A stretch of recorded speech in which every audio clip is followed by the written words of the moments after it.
সবাইকে শুভেচ্ছা ও ভালোবাসা রইল। আজকে আমাদের পড়ার বিষয় হচ্ছে অর্থ বুঝে বাক্য লিখি। তাহলে কোনো কিছু লিখতে গেলে আমাদের কি করতে হবে? আগে ওই বিষয়টাকে বুঝতে হবে, অর্থ বুঝতে হবে। আমরা জানি শব্দ অর্থ ছাড়া হয় না। যাই শব্দ তার একটা নির্দিষ্ট অর্থ থাকতে হবে। এজন্য শব্দ কাকে বলে? কেউ বলতে পারবা শব্দ কাকে বলে? বলো। কয়েকটি বর্ণ পাশাপাশি বসে কোনো অর্থ ধ্বনি বা ধ্বনি সমষ্টি উচ্চারিত হলে তাকে শব্দ বলে।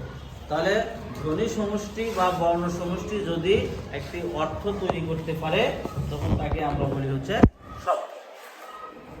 যেমন ক, ল, ম একসাথে বসে হলো কি? কলম। তাহলে কলম একটা কি লেখার বস্তু, এটা অর্থবোধক জিনিস তৈরি হলো। ব, রস্বই কি হলো? তাহলে এটা একটা অর্থবোধক বস্তু উৎপাদন করলো। তাহলে শব্দ হতে হবে কি হলো? অর্থবোধক। আর এই চ্যাপ্টার সেটাই বলা হয়েছে যে অর্থ বুঝে তোমাকে বাক্য লিখতে হবে। একটা শব্দের অর্থই জানো না, তাহলে সেটাকে দেখে তুমি বাক্য রচনা করতে পারবা না। তাহলে আমাদেরকে প্রচুর শব্দ অর্থ জানতে হবে। আর এই অধ্যায়ে আমাদের আলোচনা করা হবে শব্দের শ্রেণী। কোন শব্দ কি প্রকাশ করে, কি অর্থ প্রকাশ করে, তার উপর ভিত্তি করে আসলে শব্দের শ্রেণীকরণ করা হয়েছে। কোন কোন শব্দ নাম প্রকাশ করে, কোন কোন শব্দ কাজ প্রকাশ করে, কোন কোন শব্দ আবেগ প্রকাশ করে, কোন কোন শব্দ যদি বাক্যকে যোগ করতে ব্যবহার হয়। এই যে শব্দ যা প্রকাশ করে তার উপর ভিত্তি করেই এই শব্দকে 8টা শ্রেণীতে ভাগ করা হয়েছে। কি কি কেউ কি বলতে পারবা? বলো দেখি। বিশেষণ, বিশেষণ, সর্বনাম, ক্রিয়া, ক্রিয়া বিশেষণ, যোজক, অনুষঙ্গ, আবেশক। অনুষঙ্গ না, অনুষঙ্গ আবেশক। এই সাইডে কেউ পারবা? বলো দেখি।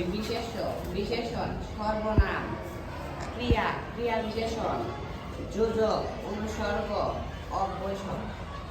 অব্যয় না, আবেগ শব্দ। বিশেষ্য বলতে কি বোঝায়? কোনো কিছুর নাম। পৃথিবীতে যত ধরনের নাম আছে নির্দিষ্ট নাম বাচক শব্দকে বিশেষ্য বলা হয়। নামের পরিবর্তে আমরা যা ব্যবহার করি তাকে বলা হয় হচ্ছে সর্বনাম। যেমন রহিম ভালো ছেলে, রহিম স্কুলে যায়। এই দ্বিতীয় বাক্যে আমরা রহিম আর ব্যবহার করি না, আমরা বলি রহিম ভালো ছেলে, রহিম স্কুলে যায় না দিয়ে আমরা বলবো সে স্কুলে যায়। তাহলে রহিমের পরিবর্তে ব্যবহার হলো সে, তাহলে সেও একটা সর্বনাম। তারপরে হচ্ছে যে শব্দ কাজ বোঝায় তার নাম হচ্ছে কি? ক্রিয়া। বালকটি বিদ্যালয়ে পড়তে যায়, এই যে পড়তে যাওয়া এটা একটা কাজ, তাহলে এটা একটা ক্রিয়া। আমরা বলি জব্বর সাহেব খুব ভালো মানুষ, তাহলে ভালো মানে কি? তার গুণ। তাহলে যে শব্দ গুণ প্রকাশ করে তার নাম হচ্ছে কি? বিশেষ। আর যে শব্দ কাজ কিভাবে হচ্ছে, ধীরে হচ্ছে, জোরে হচ্ছে, কাজের ধরন প্রকাশ করে তার নাম হচ্ছে কি? ক্রিয়া বিশেষণ। যেমন আমরা যদি বলি বালকটি ধীরে ধীরে পথ চলে, তাহলে ছেলেটির পথ কিভাবে চলতেছে? এই যে তার কাজটাকে বোঝাইছে, কাজটার ধরন বোঝাচ্ছে। আবার যদি বলি সে দ্রুত বাড়ি যায়, তাহলে বাড়ি যাচ্ছে কিভাবে? দ্রুত। এই যে ধরন প্রকাশ করছে, এই জন্য এর নাম হচ্ছে ক্রিয়া বিশেষ। আবার কতগুলো শব্দ যোগ করতে ব্যবহার করে। আমরা বলি যে বাংলাদেশ আমাদের প্রিয় জন্মভূমি, তারপরে লিখলাম যে এখানে প্রচুর সম্পদ আছে। এই এখানের কাছে আমরা লিখতে পারি বাংলাদেশ আমার প্রিয় জন্মভূমি। এখানে না দিয়ে বললে আমরা লিখবো কি? কমা টমা না দিয়ে আমরা এবং ব্যবহার করবো, এবং এখানে প্রচুর সম্পদ আছে। তাহলে এই যে এবং, সুতরাং, অথবা, বা এই শব্দগুলো বাক্যকে সংযোগ করতে ব্যবহার করা হয়। এই জন্য এর নাম হচ্ছে যোজক। আবার অনুসর্গ দুটি শব্দকে যোগ করে। এই জন্য অনুসর্গ এক ধরনের শব্দের প্রকার। যেমন আকাশ থেকে পড়ল ব্যাগ, কোথা থেকে পড়লো? আকাশ থেকে। থেকে শব্দটা একটা অনুসর্গ। থেকে শব্দটা কি একটা অনুসর্গ। আবার আমরা দেখা যাচ্ছে বাংলাদেশ ক্রিকেটে খুব ভালো করলে আমরা বলি বাহ আজকে যা খেলছে, হুররে বাংলাদেশ জিতে গেছে। এই যে হুররে, বাহ, এগুলো হচ্ছে কি প্রকাশ করতেছে? আমাদের আবেগ। আবার আমরা বলি সি সি তুমি এত খারাপ, তাহলে সি সি কি প্রকাশ করতেছে? এগুলোকে বলা হচ্ছে আবেগ শব্দ। আমাদের প্রথমে আছে কি নাম শব্দ খুঁজে বের করা। তাহলে একটা টেক্সট আছে, একজন পড়ো তো ওই টেক্সট থেকে নাম শব্দ খুঁজে বের করার টেক্সট। নাম শব্দ খুঁজে বের করে রিডিংটা পড়ো, রিডিং। হাবিব সোমবার সকালে ঢাকা এসে পৌঁছালো। সে রবিবার রাতের ট্রেনে তার বড় বোনের সাথে রাজশাহী থেকে রওনা দিয়েছিল। এই প্রথম সে ঢাকায় এসেছে। কমলাপুর রেল স্টেশন থেকে বোনের বাসার যাওয়ার পথে ফ্লাইওভার দেখে হাবিব অবাক হয়ে গেল। এটাকে তার মনে হলো দোতলা রাস্তা। বোনের বাসার কাছে রাস্তার পাশে একটি ফুলের দোকান। সেখানে রজনীগন্ধা, গোলাপ, গাঁদা ও সহ নানা রকম ফুল থরে থরে সাজানো রয়েছে। ঠিক তারই পাশে একটা ফলের দোকান। সেখান থেকে বড় বোন কিছু পেয়ারা কিনল। ঘরে ঢোকার পর পরিবারের সবার সাথে কুশল বিনিময় হলো। টেবিলে নাস্তা দেওয়া ছিল। বাবা হাত মুখ ধুয়ে সে নাস্তা করতে বসলো। সেদিন ছিল বাংলাদেশ দলের ক্রিকেট খেলা। তাই খাওয়া শেষ করে টেলিভিশনের সামনে গিয়ে বসলো। ভ্রমণের কারণে হাবিবের কিছুটা ক্লান্তি ছিল, তবে সব মিলিয়ে তার খুব আনন্দ হচ্ছে। তাহলে এই যে একটা নমুনা দেওয়া হলো, এই নমুনা থেকে তোমাদের কাজ হচ্ছে নাম শব্দগুলো খুঁজে বের করো। সবাই নাম শব্দগুলো খুঁজে বের করে খাতায় লেখো। তাহলে কি কাজ দিলাম? নাম শব্দগুলো খুঁজে বের করে খাতায় লেখো। কাজ করো।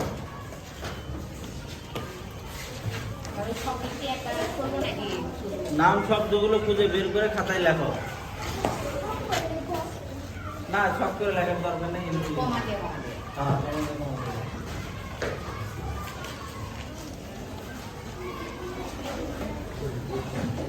সবাই মনোযোগ দিয়া বাংলা খাতায়, সব খাতায় বাংলা হবে। এখন প্রত্যেকটা সাবজেক্টে পৃথক পৃথক খাতা থাকবে।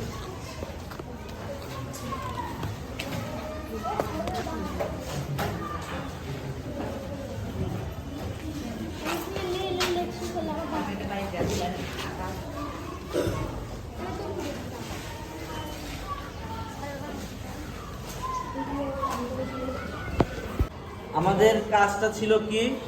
নমুনা থেকে বিশেষ্য শব্দ খুঁজে বের করা। সবাই খুঁজে বের করছে তো? দেখো বই আর একটা নির্দেশনা দেওয়া আছে যে তোমার পাশের বন্ধুর সাথে মিলা দেখো, মিলছে কিনা। তাহলে তোমাদের এখন কি কাজ? পাশের যে বন্ধু আছে তার খাতার সাথে দেখো তো তোমার এগুলো মিলছে কিনা।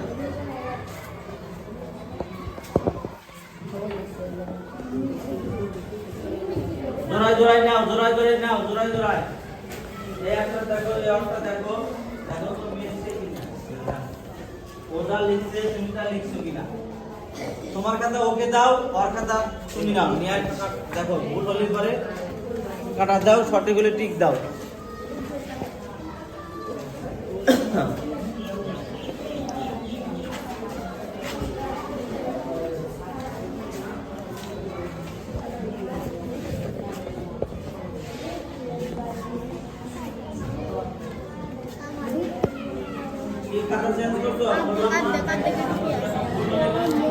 কমলাপুর। কাটা দিতে হবে আর সঠিক হলে টিক দিতে হবে।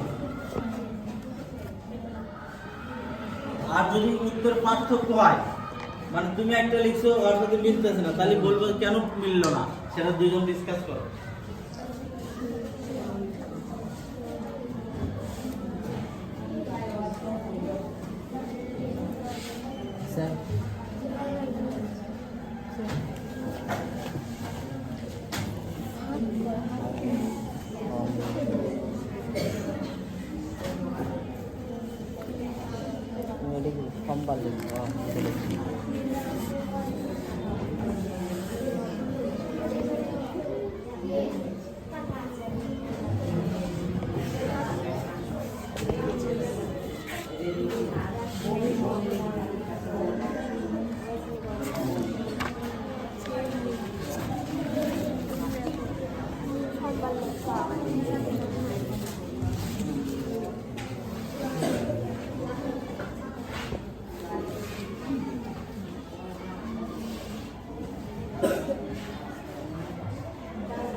মিক্সার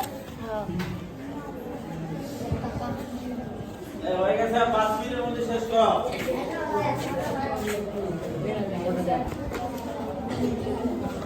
এই গ্রুপ থেকে একজন উপস্থাপন করো, কি লিখলা, কি কি নাম শব্দ লিখলা? এই গ্রুপ থেকে একজন উপস্থাপন করো। দলনেতাকে যাই আছে উপস্থাপন করো, কি কি শব্দ লিখছো? অন্য গ্রুপগুলো দেখো তো ঠিক আছে কিনা। হাবিব, ঢাকা, সোমবার, সকাল, রবিবার, রাত। অন্য গ্রুপ যেটা সমস্যা মনে করবে সেটা রাজশাহী, বলছেন দিবা। কমলাপুর, ফ্লাইওভার, রাস্তা, রজনীগন্ধা, গোলাপ, গাঁদা, দোকান, পেয়ারা, নাস্তা, টেবিল, হাট, মুখ, বাংলাদেশ, ক্রিকেট, টেলিভিশন। তাহলে 1 নম্বর দল তার উপস্থাপন করলো। এখন 2 নম্বর দল দেখি, তোমাদেরকে এখন উপস্থাপন করো। হাবিব, ঢাকা, রাত, বন, রজনীগন্ধা, কমলাপুর, গোলাপ, পেয়ারা, বাংলাদেশ, টেলিভিশন, ট্রেন, ক্রিকেট, রবিবার, রাস্তা, খাওয়া, গাদা, সোমবার। ধন্যবাদ। এই গ্রুপ থেকে একজন উপস্থাপন করো। হাবিব, সোমবার, ঢাকায়, রবিবার, ট্রেনে, রাজশাহী, কমলাপুর, ফ্লাইওভার, রাস্তা, দোকান, পেয়ারা, রজনীগন্ধা, গোলাপ, টেলিভিশন। ধন্যবাদ। এই গ্রুপ থেকে একজন উপস্থাপন করো। হাবিব, সোমবার, রবিবার, ঢাকা, রাজশাহী, কমলাপুর, বাংলাদেশ, রজনীগন্ধা, গাদা, পেয়ারা, টেবিল, গোলাপ, দোকান, ফুল, টেলিভিশন, ট্রেন, ক্রিকেট, রেস্টুরেন্ট। ধন্যবাদ। এই গ্রুপ থেকে একজন উপস্থাপন করো। হাবিব, কমলাপুর, রেস্টুরেন্ট, রজনীগন্ধা, গোলাপ, গাঁদা, পেয়ারা, বাংলাদেশ, টেলিভিশন, ধন্যবাদ। আনন্দ। এই গ্রুপ থেকে একজন উপস্থাপন করো। হাবিব, সোমবার, সকালে, ঢাকা, রবিবার, রাতে, ট্রেনে, বড়, বোন, রাজশাহী, কমলাপুর, রজনীগন্ধা, গাঁদা, গোলাপ, ধন্যবাদ। ফল। তাহলে এই প্রথম অংশটুকুতে আমরা নাম শব্দ শনাক্ত করতে পারছি তো? নাম বলতে শুধুমাত্র আমরা কিন্তু বস্তুর নাম বোঝাই না, সম্পর্কের নামও হয়।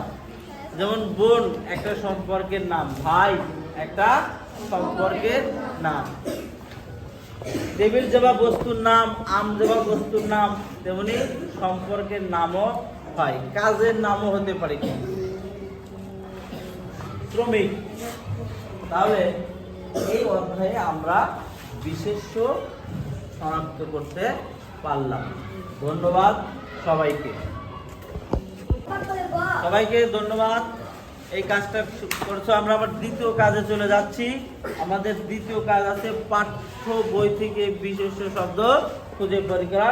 যে কাজটা তোমাদের দিয়েছিলাম তোমরা মনে হচ্ছে যথাযথভাবেই করেছো। এই গ্রুপ থেকে একজন একটু উপস্থাপন করো তো তোমাদের সেই কাজটা।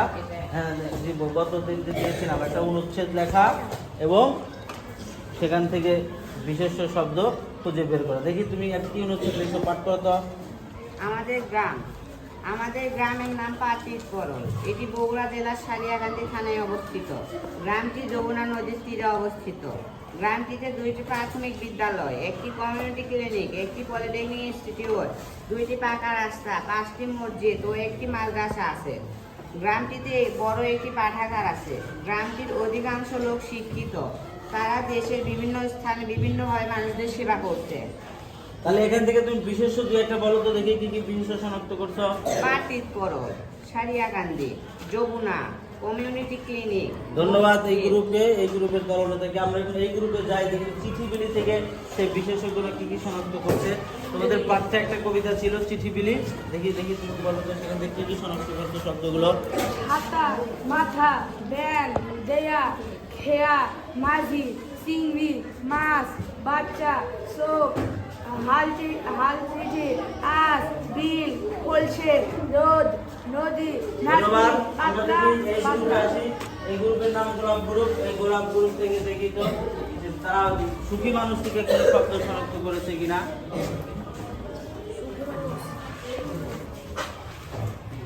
কবিরাজ চিন্তি যিনি চিকিৎসক আমাদের চিকিৎসা করে শব্দগুলো বলো, শুধু অর্থ বলতে হবে না। অত্যাচার আচ্ছা, ধন্যবাদ। আর কেউ কি শনাক্ত করতে পারছে এই গ্রুপে? বলো দেখি। হাসু রহমান কবিরাজ নারী মোরল সুবর্ণপুর মানুষ ব্যায়াম ঔষধ প্রাণী বন। ধন্যবাদ। আমরা এখন এই গ্রুপে আছি। এই গ্রুপের নাম রজনীগন্ধা। দেখি রজনীগন্ধা একজন কাজ উপস্থাপন করো। আমাদের সুন্দরবন বাংলাদেশের সবচেয়ে বড় ম্যানগ্রোভ বন সুন্দরবন। এই বনের নামকরণ করা হয় এই বনের সুন্দরী গাছ থেকে। এটি বাংলাদেশের দক্ষিণ অঞ্চলে অবস্থিত। এখানে রয়েছে নানা রকম উদ্ভিদ ও প্রাণী, যেমন বানর, সাপ এবং আমাদের এই বিখ্যাত রয়েল বেঙ্গল টাইগার এই জঙ্গলে বাস করে। এই বনের আয়তন 1,00,000 কিলোমিটার। সুন্দরবন ইউনিসেফ বিশ্ব সাহিত্যের অংশ হিসেবে ঘোষণা করে। এই তাহলে তুমি বিশেষ কি কি সেন্স বের করছো? বাংলাদেশ ম্যানগ্রোভ সুন্দরবন। ধন্যবাদ। তাহলে আমরা এই অধ্যায়ে একেবারে পুরা বিশেষ্যটা বের করতে পারছি তো নাকি? এখন রাস্তাঘাটের নাম দেখলে তো বলতে পারবো এটা বিশেষ্য নাকি? তাহলে এই কারিকুলাম কিন্তু আসলে মজা, যদি সঠিকভাবে আমরা এটা ব্যবহার করতে পারি। আমরা যদি সঠিকভাবে কাজ করি তাহলে এই কারিকুলামটা আমাদের বাস্তব জীবনেও পেয়ে যাবে। এখন যদি আমরা কোনো সাইনবোর্ডে লেখা দেখি যে কোনো একটা স্থানের নাম, তাহলে আমরা বলতে পারবো এটা বিশেষ্য নাকি? হয়তো লেখা আছে যে এই স্থানের নাম কালীতলা গহীনবাদ, তাহলে গহীনবাদ লেখা আছে, তাহলে এটা কি হবে? কোন শব্দের কোন শ্রেণী হবে? বিশেষ্য। এই যে আমাদের ব্যবহারিক জীবনেও এই অধ্যায়টা কাজে লাগবে। ধন্যবাদ সবাইকে।